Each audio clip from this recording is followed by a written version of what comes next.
The Galactic Council chamber hummed with the low vibration of hundreds of alien voices, each species contributing their unique harmonics to the symphony of interstellar politics. Ambassador Zethkar of the Vorthani Empire adjusted his ceremonial robes, the crystalline threads catching the artificial light and casting prismatic patterns across his scaled hide. Today was supposed to be routine, another mundane session discussing trade routes and mining rights in the outer spiral arms. He had no idea that everything was about to change. The massive holographic display at the center of the chamber flickered to life, showing the familiar blue-green marble that had become the subject of heated debate over the past several cycles. Earth, the newest member world, sponsored reluctantly by the Altarian Federation after humanity had somehow managed to achieve faster-than-light travel using what could only be described as controlled explosions and sheer stubborn determination. Council Speaker Veldar, an ancient being whose species had helped found the galactic government over 10,000 years ago, raised her four arms for silence.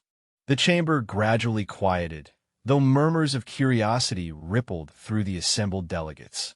Honored representatives, Veldar's voice resonated through the translation matrices, reaching every being present in their native language. We have received a formal request from the human delegation to address this assembly regarding what they term defensive technologies. Ambassador Sarah Chun of Earth has requested permission to demonstrate these capabilities. A collective intake of breath, or whatever passed for breathing among the various species, filled the chamber. Demonstrations of military technology were rare and typically reserved for established powers seeking to update their threat assessments. For a species as young and primitive as humanity to request such a platform was unprecedented. Councillor Mordun of the Hegemony Coalition leaned forward, his insectoid features clicking with agitation. Speaker, with all due respect, the humans have been council members for barely 2 standard cycles. Their technology assessment classified them as barely achieving type 1 civilization status. What could they possibly demonstrate that would be relevant to this assembly? Ambassador Chun stepped forward from the human delegation section.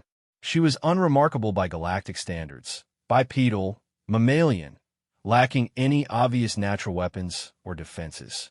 Her species' pale pink skin seemed fragile compared to the chitinous armor of the hegemony or the living metal flesh of the Syntharch Collective. Yet there was something in her bearing, a confidence that seemed disproportionate to her species' apparent limitations. Councillor Mordun, Chin's voice was steady and clear. I understand your skepticism. 6 months ago, our survey teams discovered something in the Kepler 442 system that changed our perspective on galactic security.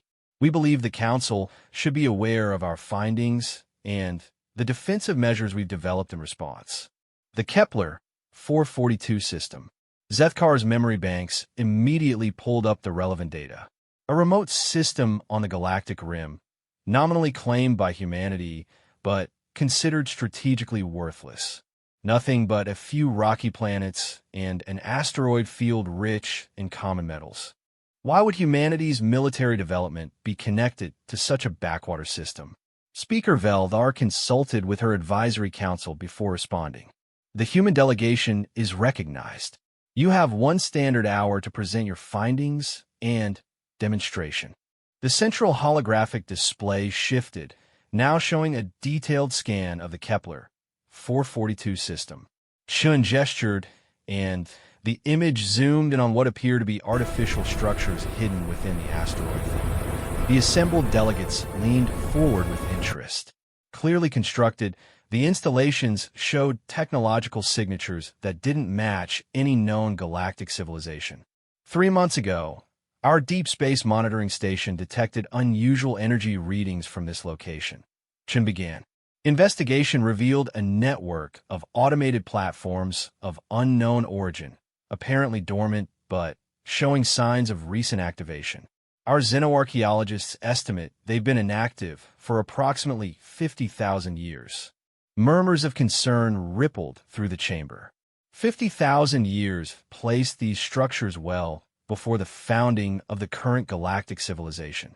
The implications were troubling. Either they represented an unknown extinct civilization, or worse, a civilization that had chosen to remain hidden. Chun continued. Our initial survey team approached cautiously. The platforms immediately came online and began scanning our vessels with technology that we couldn't identify or counter. When our ships attempted to withdraw, the platforms opened fire. The hologram shifted to show sensor recordings of the engagement. Sleek, angular structures emerged from concealment among the asteroids, their surfaces crackling with energy. Beams of coherent particles lanced out, striking human vessels with devastating precision. Ship after ship disappeared in brilliant flashes as their hulls were vaporized by weapons that seemed to ignore defensive shields entirely. 14 ships lost. Chen's voice remained steady despite the magnitude of the loss being displayed. 347 crew members. The platforms then returned to dormancy, apparently satisfied that the threat had been eliminated. Counselor Ythera of the Peaceful Alliance spoke up, her melodious tones carrying undertones of distress. Ambassador Chun, while we sympathize with your losses, surely this matter should have been brought to the Council immediately. Protocol dictates that unknown alien artifacts be reported and investigated by joint task forces. Under normal circumstances, yes, Chun acknowledged. However, our Xenotech specialists made a disturbing discovery. The platforms weren't targeting our ships randomly. They were specifically scanning for and eliminating vessels carrying what we now understand to be quantum-coherent navigation systems, the standard FTL drive technology used throughout the galaxy. The implications hit the chamber like a shockwave. Every ship in the galaxy used quantum-coherent drives. It was the technological foundation upon which interstellar civilization was built. If these ancient platforms were programmed to eliminate anything carrying such technology, our analysis suggests these platforms were designed as a quarantine system. Chun continued. Something from outside our galaxy triggered their construction. They're programmed to prevent any species from developing the capability to leave this spiral arm. Our quantum drives marked us as a potential threat to whatever civilization built them. The silence in the chamber was deafening. Representatives from hundreds of worlds sat motionless, processing the revelation that their entire galactic community existed at the sufferance of ancient machines programmed to prevent their expansion. Chun gestured again, and the display changed to show technical specifications and tactical data. Faced with this threat, humanity had two choices: abandon space travel entirely or develop alternative technologies. We chose a third option. Admiral Sarah Reyes, the senior military officer in the human delegation, stepped forward. Her uniform was plain compared to the ornate regalia worn by other species' military representatives, but her bearing spoke of hard-won experience. The platform's targeting systems are incredibly sophisticated, Admiral Reyes explained. They can detect quantum coherence signatures from distances exceeding 50 light-years. However, their programming appears to be very specific. They ignore conventional physics-based propulsion systems, no matter how advanced. The display now showed technical schematics that made several alien physicists in the audience lean forward with intense interest. The designs were unlike anything in the galactic database, crude by some standards, but following entirely different theoretical principles. We call them railguns, Admiral Reyes continued. Electromagnetic mass drivers capable of accelerating projectiles to significant fractions of light speed. Instead of using quantum manipulation to fold space, we simply fire our ships like bullets across interstellar distances. The concept was so fundamentally primitive yet brilliant that many delegates struggled to process it. Rather than developing more sophisticated FTL technology, humanity had essentially built enormous weapons that shot spaceships across space at relativistic speeds. The velocity achievable depends on the length and power of the acceleration tube, Admiral Reyes explained. Our largest installations can accelerate vessels up to 30% of light speed. Travel time to nearby systems ranges from 15 to 40 years subjective time, but we've developed extended hibernation and life support systems to make such journeys feasible. Counselor Mordunn's mandibles clicked frantically. You're describing a return to generation ships and suspended animation. Surely this is technological regression, not advancement. Not regression, Admiral Reyes corrected. Innovation under constraint. And there are unexpected advantages to our approach. The holographic display shifted to show a tactical simulation. A human vessel, little more than an armored projectile, streaked through space at tremendous velocity. Enemy ships attempting to intercept found their weapons ineffective against a target moving at 20% of light speed. Point defense systems couldn't track fast enough, and energy weapons suffered from massive range limitations against such velocities. At relativistic speeds, our ships are effectively immune to conventional interdiction, Admiral Reyes explained. Quantum-coherent vessels can be detected and tracked across vast distances. Railgun-launched ships are essentially undetectable until they're already past enemy positions. The tactical implications were staggering. Every defensive doctrine in the galaxy assumed that attacking forces would use quantum drives, allowing defenders to detect and prepare for incoming threats. Ships moving at relativistic speeds using purely conventional physics would be invisible until the moment of attack. Furthermore, Admiral Reyes continued, our vessels don't need to slow down when they reach their destination. A ship moving at 30% of light speed carries kinetic energy equivalent to our largest fusion weapons. We've turned interstellar travel itself into a weapons delivery system. The chamber erupted in urgent discussions as delegates absorbed this revelation. Humanity hadn't just found a way around the ancient platform's restrictions.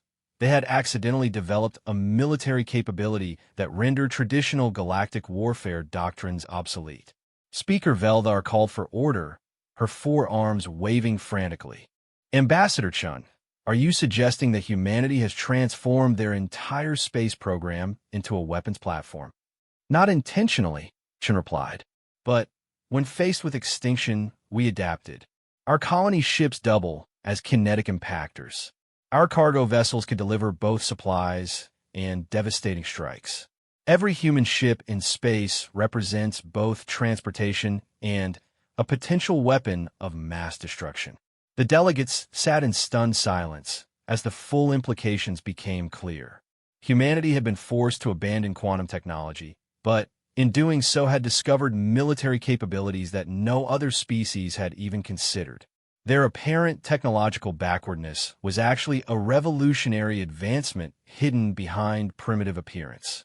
There's one more thing, Admiral Reyes said, her voice carrying an ominous undertone.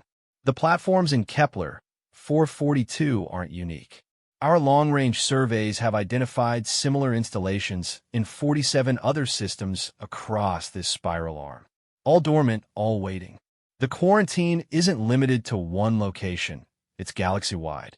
The impact of this revelation sent shockwaves through the assembled representatives.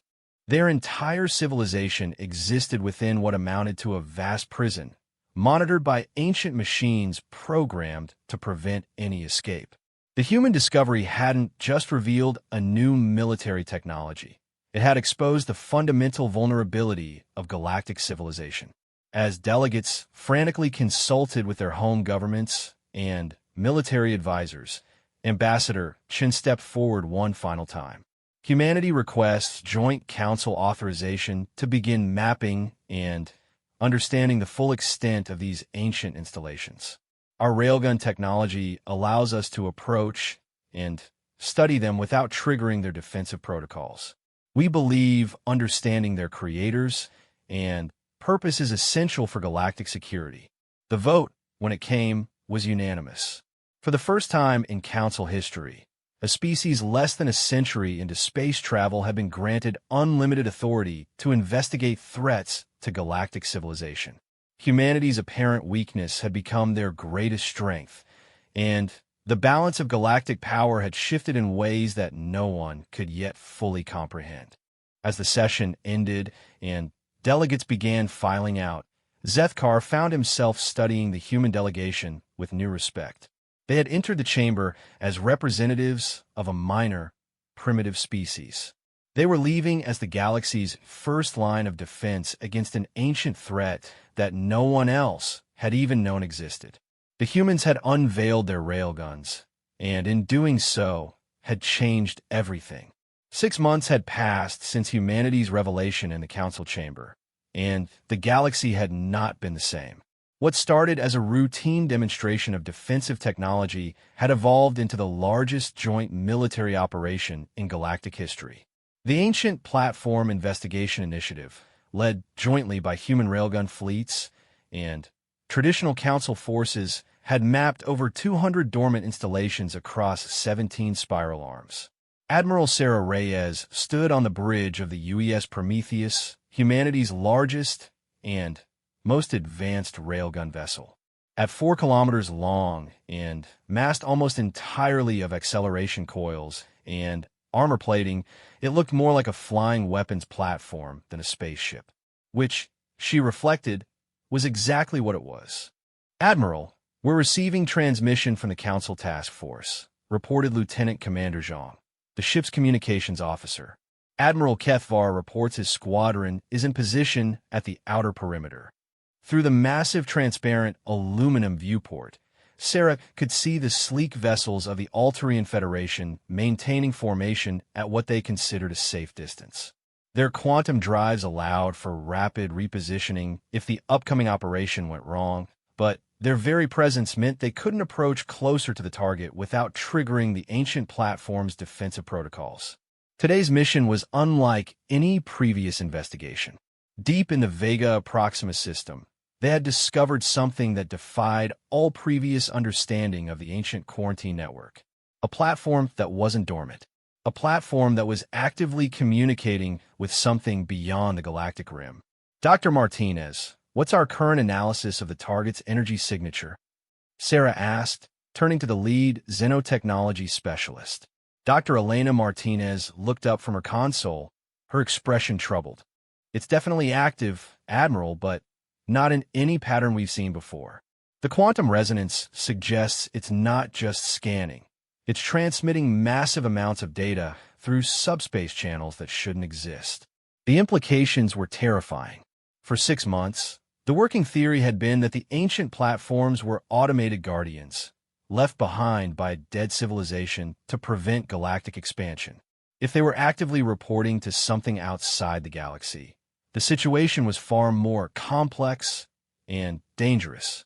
"Range to target?" Sarah asked. 47,000 kilometers and closing, reported the navigation officer. "At current velocity, we'll be within scanning range in 6 minutes. Sarah nodded, feeling the familiar weight of responsibility that came with commanding humanity's most dangerous vessel. The Prometheus represented the pinnacle of railgun technology. Launched from Luna's massive acceleration ring at 45% of light speed, it could cross the galaxy in less than 20 years and strike any target with the force of a small star-going supernova. More importantly, it was invisible to the ancient platform's sensors. Unlike the quantum-coherent drives used by every other galactic civilization, humanity's railgun ships produced no exotic energy signatures. To the ancient systems, they were indistinguishable from natural meteoroids until the moment of impact. "Dr. Martinez, begin passive scanning as soon as we're in range," Sarah ordered. "I want to know what that platform is saying and who it's saying it to before we make our presence known." The next few minutes passed in tense silence as the massive vessel coasted through space. Unlike traditional ships, railgun vessels couldn't maneuver significantly once launched. Their tremendous velocity made course corrections nearly impossible. This mission had been planned for months, with trajectory calculations that had to account for stellar drift and gravitational perturbations across multiple light years. "Scanning range achieved," Dr. Martinez announced. "Beginning data collection." The main display filled with incoming sensor data, as the ship's advanced arrays focused on the ancient platform. What they revealed made everyone on the bridge pause in astonishment. The platform wasn't just communicating, it was building something. Massive construction bays extended from the central structure, creating vessels unlike anything in Galactic database. The ships being assembled were enormous, dwarfing even the largest Council dreadnoughts, and their energy signature suggested technology that operated on principles completely foreign to current understanding.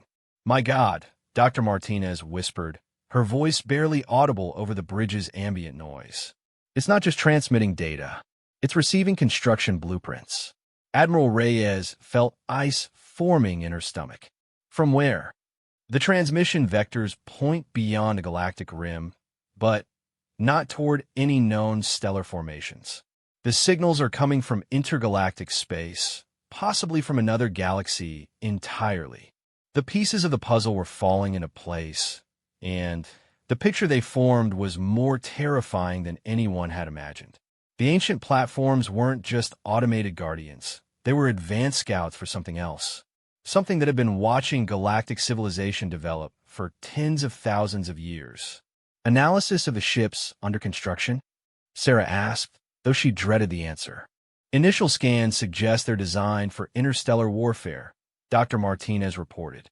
"The weapon systems appear to be quantum disruption-based, specifically designed to target and neutralize quantum-coherent technology." The full horror of the situation became clear. Whatever civilization had built the platforms hadn't simply wanted to contain galactic development. They had been preparing to eliminate it entirely. The quarantine had never been about protection. It had been about keeping galactic civilization trapped while an extermination fleet was prepared. "How long until the first vessels are completed?" Sarah asked. Dr. Martinez's fingers flew over her console as she analyzed the construction data. "Based on current progress rates, the first ship will be operational in approximately 18 months. The full fleet, I count 47 vessels under construction, will be ready within 5 years." Sarah closed her eyes for a moment, feeling the weight of galactic civilization's fate settling on her shoulders. 47 ships, each larger and more advanced than anything currently in existence, all designed specifically to hunt down and destroy quantum drive vessels. The entire Council fleet wouldn't stand chance. "Lieutenant Commander Zhang, open a channel to Admiral Kethvar," Sarah ordered. The alien admiral's scaled features appeared on the main screen moments later, his expression grim. The Altarian Federation had been humanity's sponsor for Council membership, and remained their closest allies among the galactic powers. "Admiral Reyes," Kethvar said, his translator rendering his melodious voice into flat English. "My sensors are detecting massive energy signatures from your position. What have you found?" Sarah gestured to Dr. Martinez, who transmitted their scan data to the Altarian vessels. She watched Kethvar's expression shift from concern to horror as he absorbed the information. "By the sacred winds," the alien admiral breathed. "They're building an invasion fleet. Admiral Kethvar, I need you to transmit this data to the Council immediately," Sarah said. "Full priority, emergency session. But there's something else. We need to discuss capabilities that humanity hasn't previously disclosed." Even across the communication channel, she could see Kethvar's confusion. "Additional capabilities? Admiral, your railgun technology has already revolutionized our understanding of possible warfare." Sarah took a deep breath. This conversation would change everything again. "Admiral, the railgun launchers aren't our only innovation. Faced with the impossible logistics of maintaining supply lines across interstellar distances using conventional travel, we developed parallel technologies. Technologies that don't rely on quantum-coherent drives, but achieve similar results through different means." She gestured to Dr. Martinez, who began transmitting a new set of technical specifications. On the Council vessels, human scientists who had been embedded with the Joint Task Force would be providing detailed explanations. "We call it quantum tunneling displacement, but that's a misleading name," Sarah continued. "We're not manipulating quantum fields like traditional FTL drives. Instead, We're using controlled spatial compression to create temporary shortcuts through folded spacetime. The technology was humanity's most closely guarded secret, developed in parallel with the railgun systems but never revealed to the galactic community. Unlike quantum drives that created detectable distortions in space-time, human teleporter technology operated by temporarily compressing the distance between 2 points without creating exotic energy signatures. The principle is relatively simple, Dr. Martinez added, joining the conversation. Instead of folding space around a vessel, we compress the space between the departure and arrival points. From the perspective of the ancient platform's sensors, the ship never moves through space. It simply appears to jump from one location to another instantaneously. Admiral Kethvar's expression shifted to one Sarah had learned to recognize among alien species, the peculiar mixture of awe and concern that indicated a fundamental paradigm shift. You're describing instantaneous travel without quantum signatures, Kethvar said slowly. How long have humans possessed this capability? Approximately 8 months, Sarah admitted. We've been conducting limited testing while developing the technology. Our longest successful jump was from Earth to the Alpha Centauri system. The implications were staggering. While the galaxy had been marveling at humanity's railgun technology, they had simultaneously been developing capabilities that made traditional FTL travel obsolete. Ships that could appear anywhere instantaneously without warning, invisible to every known detection method. Admiral, Dr. Martinez interrupted urgently. I'm detecting changes in the platform's construction schedule. The transmission volume has increased dramatically, and the assembly systems are accelerating their work pace. Sarah's blood chilled. It's reacting to our presence? No, I've admitted. Analysis of the communication traffic suggests something else triggered the acceleration. Multiple platforms across the galaxy have begun reporting to the extragalactic control system. I think the 23 platforms we investigated over the past 6 months weren't as dormant as we believed. The truth hit Sarah like a physical blow. Humanity's investigation of the quarantine network hadn't been as subtle as they'd assumed. The platforms have been monitoring their activities, gathering intelligence about galactic military capabilities, and reporting everything to their creators beyond the galaxy's edge. The invasion timeline? Sarah asked. New estimates suggest the first attack wave will be ready in 6 months, not 18, Dr. Martinez reported. The full fleet will be operational within 2 years. Sarah turned back to Admiral Kethvar, whose expression had grown increasingly grim as his own analysts confirmed the human findings. Admiral Kethvar, I'm going to need you to convey something very important to the Council, Sarah said. The situation has accelerated beyond our worst-case scenarios. The ancient platforms have been preparing an extermination campaign targeting every quantum-coherent civilization in the galaxy. She paused, choosing her next words carefully. However, humanity has developed capabilities that remain invisible to their detection systems. Our railgun technology can deliver kinetic strikes that no conventional defense can stop. Our teleporter technology can position forces anywhere instantaneously without triggering ancient sensors. And we have manufacturing capabilities that the Council hasn't seen yet. Sarah gestured, and the display showed images of massive construction facilities hidden throughout the Sol system. Orbital factories that have been building railgun launchers and teleporter arrays while the galaxy focused on the Platform Investigation Initiative. In the past 6 months, while investigating the ancient threat, we've also been preparing for war, Sarah continued. Currently, we have 43 operational railgun launchers capable of accelerating vessels to near-light speed, and 17 teleporter networks that can instantly deploy forces across this spiral arm. Admiral Kethvar stared at the transmission in stunned silence. The primitive species that had barely achieved space travel 2 years ago had secretly been building a military infrastructure that surpassed anything in galactic history. There's more, Sarah said, her voice carrying an edge of determination that hadn't been there before. The ancient platforms are designed to contain and eliminate quantum-coherent civilizations. They can't detect or effectively counter conventional physics-based weapon systems. Every species in the galaxy currently depends on technology that marks them as targets. She leaned forward, her expression serious.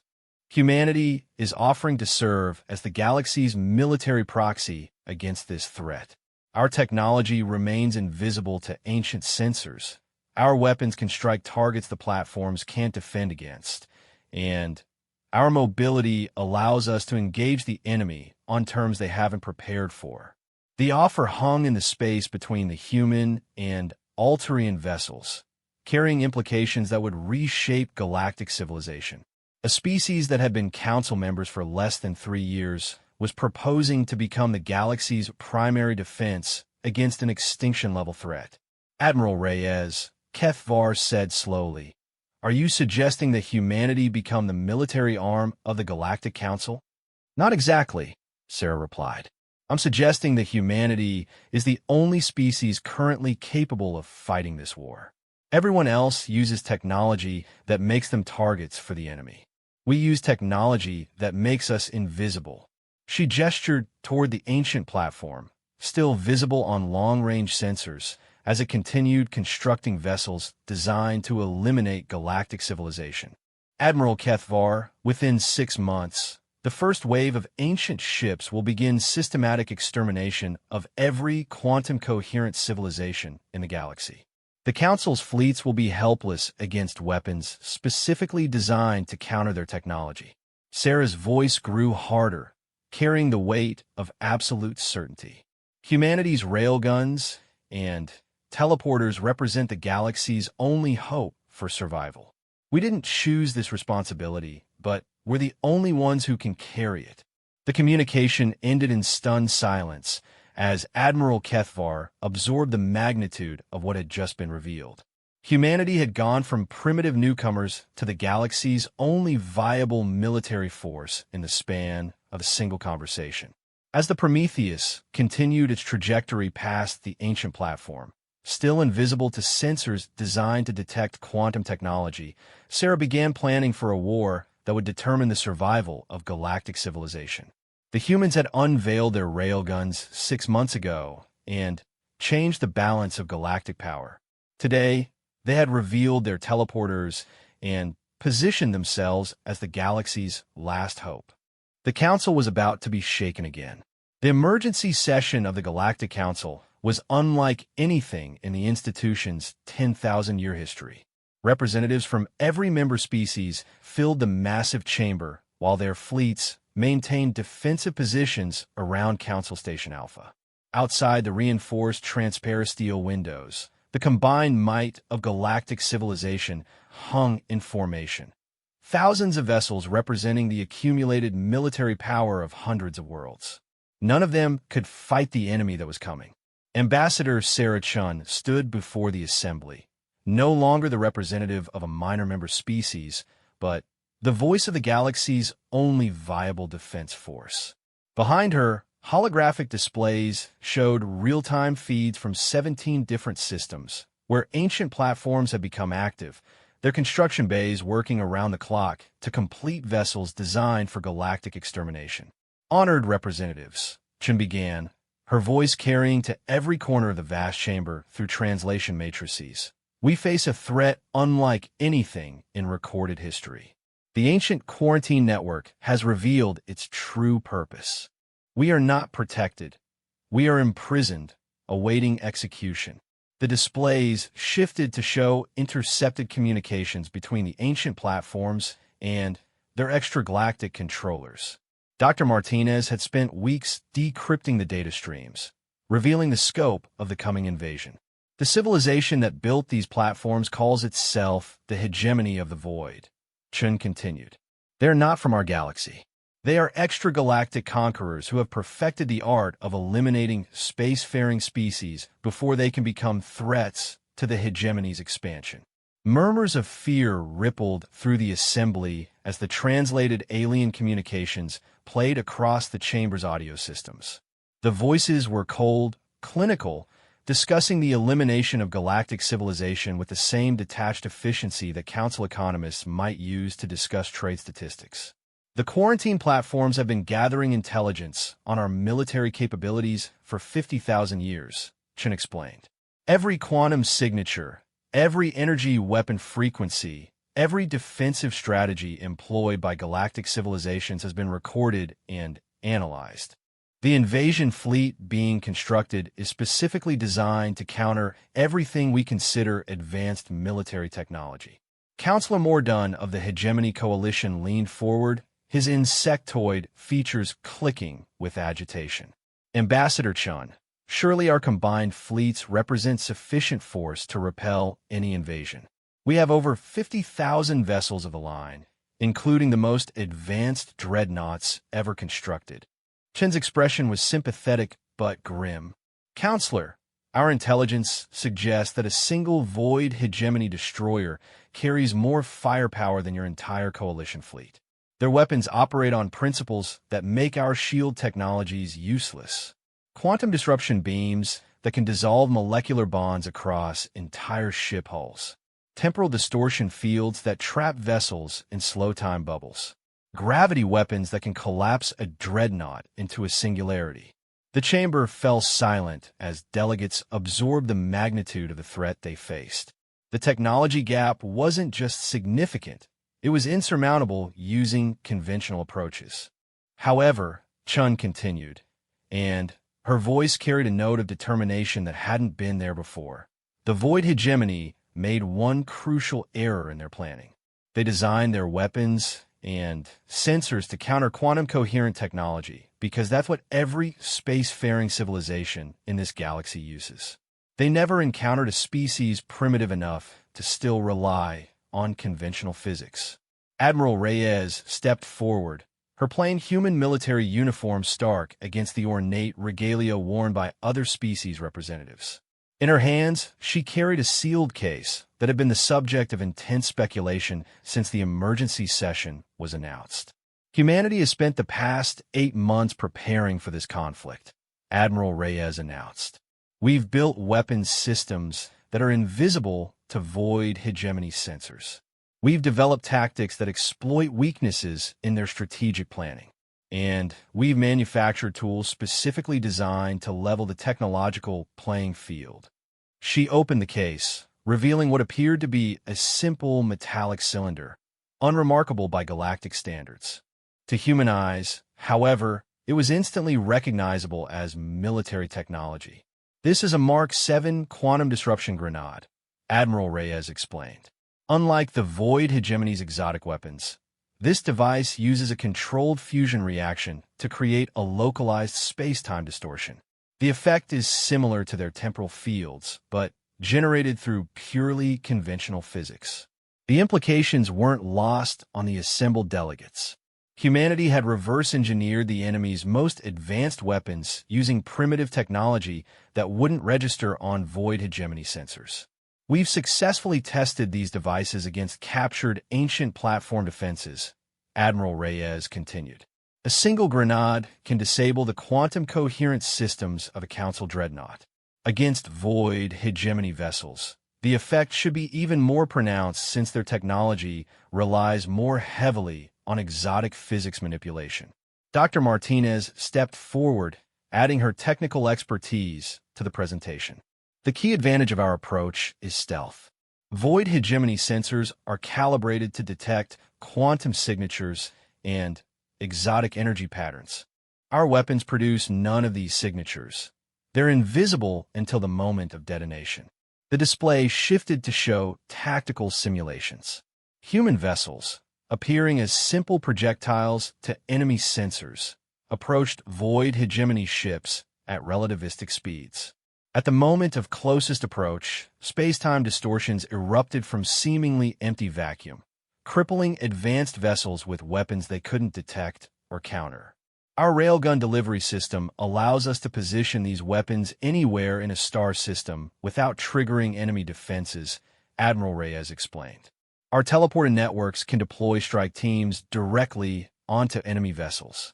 The Void Hegemony has spent 50,000 years preparing to fight quantum-coherent civilizations. They are completely unprepared to fight us. Speaker Veldar raised her forearms for attention, her ancient features showing the strain of processing information that challenged every assumption about galactic military doctrine. Admiral Reyes, you're describing a complete transformation of warfare, the speaker said. Are you suggesting that humanity's primitive technology represents a more effective military force than our combined fleets? Not primitive, Speaker Veldar. Different, Admiral Reyes corrected. The Void Hegemony has superior technology, but they've made a critical assumption about how warfare should be conducted. They expect their enemies to use quantum drives, energy shields, and exotic weapons because that's what every other spacefaring civilization has developed. She gestured to the tactical displays showing human military assets. Humanity fights with kinetic weapons, conventional physics, and surprise tactics that the enemy literally cannot perceive. We're not more advanced. We're completely outside their tactical paradigm. Ambassador Chen stepped forward again, her expression serious. Which brings us to the reason for this emergency session. Humanity is prepared to serve as the galaxy's military proxy against the Void Hegemony threat. However, this will require unprecedented cooperation between human forces and traditional council fleets. The proposal that followed would have been unthinkable 6 months earlier. Humanity, the newest and apparently most primitive council member, was requesting command authority over the combined military assets of galactic civilization. The plan is complex, but achievable, Chen explained as detailed tactical projections filled the chamber's displays. Traditional council fleets will serve as visible targets, drawing Void Hegemony forces into predetermined engagement zones. Human railgun strikes will eliminate key enemy vessels while they're focused on conventional threats. Our teleporter networks will deploy boarding parties to capture intact technology and gather intelligence. The strategy was brilliant in its simplicity. Use the enemy's assumptions against them by presenting obvious targets, while invisible human forces delivered decisive strikes. The timeline is critical, Admiral Reyes added. Our intelligence suggests the first Void Hegemony task force will arrive in the Altair system in 4 months. They'll use this initial probe to test our defenses and gather final intelligence before the main invasion begins. She paused, letting the implications sink in. This is our opportunity to turn their intelligence-gathering mission against them. If we can convince the Void Hegemony that our defenses rely entirely on quantum-coherent technology, they'll design their invasion strategy around countering weapons we don't actually plan to use. The deception was audacious. Allow the enemy to capture detailed intelligence about Council military capabilities while keeping humanity's true weapons completely hidden. The Void Hegemony would prepare to fight the galaxy they expected, not the galaxy they would actually encounter. What do you need from us? Speaker Veldar asked, her voice carrying the weight of impending decision. Chen's response was immediate. Full integration of human command structure with Council military assets. Our officers embedded with every fleet. Our scientists given access to captured void technology for reverse engineering. And complete secrecy about human capabilities until the moment we reveal them to the enemy. The vote, when it came, was not unanimous. Several species objected to placing their fleets under human command, arguing that it represented an unacceptable surrender of sovereignty. Others questioned whether primitive human technology could actually stand against an intergalactic empire that had conquered other galaxies. But fear proved a powerful motivator. The alternative to accepting human leadership was facing the Void Hegemony with weapons specifically designed to be ineffective against their technology. When the final tally was announced, 87% of council members had voted to grant humanity unprecedented military authority.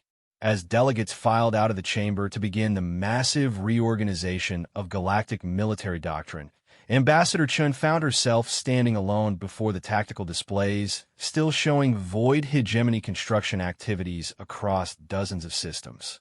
Admiral Reyes approached, her expression reflecting the enormous responsibility they had just accepted. Sarah, the Admiral said quietly, I hope we're right about this. If our technology fails, we'll have doomed every species in the galaxy. Chin nodded, watching as another void hegemony vessel achieved operational status in the distant construction yards. We bought ourselves time, Admiral. 8 months ago, humanity was a minor species barely capable of interstellar travel. Today, we're the galaxy's military commanders. Tomorrow, we'll find out if human ingenuity can overcome void hegemony technology. She turned away from the displays, her mind already focused on the massive logistical challenge ahead. 47 void hegemony vessels were under construction, each one capable of destroying entire star systems. Humanity had to be ready for them. Admiral, Chen said as they walked toward the Council Station's transport hub, initiate Operation Hidden Strike. It's time to show the galaxy what humans do when their backs are against the wall. Within hours, coded transmissions raced across the galaxy as human-led task forces began implementing the most ambitious military deception in galactic history. Council fleets repositioned themselves according to traditional defensive doctrine, making their quantum signatures as visible as possible to enemy sensors. Meanwhile, human assets disappeared into the background noise of space, becoming invisible ghosts waiting to strike. The void hegemony was coming, confident in their superiority and certain of victory. They had conquered galaxies using strategies perfected against quantum-coherent civilizations. They had no idea they were about to face an enemy that fought with weapons their sensors couldn't detect and tactics their databases had never recorded. Humanity had unveiled their railguns and shaken the Council. They had revealed their teleporters and positioned themselves as the galaxy's last hope. Now, they were about to demonstrate what happened when human military doctrine met an enemy that had never learned to fear conventional physics. The void hegemony had made one critical error in their conquest planning. They had assumed that all spacefaring civilizations would follow predictable technological development paths. They were about to discover that humans had never been particularly good at following predictions.